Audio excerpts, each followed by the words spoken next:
días, tardes, noches. Hoy en La Voz del Experto les traemos a una invitada especial que les dejará con la boca abierta. Ella es Ariadna Surribas, una experta en magia e ilusionismo. Bienvenida, Ariadna. Hola, es un placer estar aquí. El placer es mío. Bueno, comencemos las preguntas. Cuando quieras. ¿Dónde y cuándo surgió la magia? Pues la magia surgió en el Antiguo Egipto hace más de 4000 años por un mago llamado Diedi, al cual todos temían porque no entendían sus trucos de magia. Yo también tendría miedo si viviera en esa época.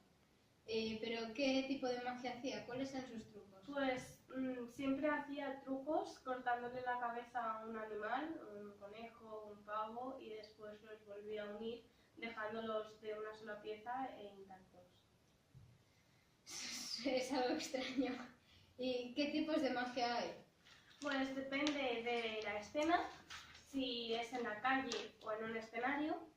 Depende también de con qué se realice. Por ejemplo, cuando es con las cartas es la cartomagia y cuando es con los dados la numismagia. Y también depende de los efectos que realice. Porque, por ejemplo, si cuando roban a alguien y el público no se da cuenta, pues se le llama pickpocketing, y cuando sale de la escena sin que nadie se dé cuenta, se le llama escapismo. Es curioso que hayan tantos tipos. Y, a ver, ¿a ti cuál es el mago que más te gusta?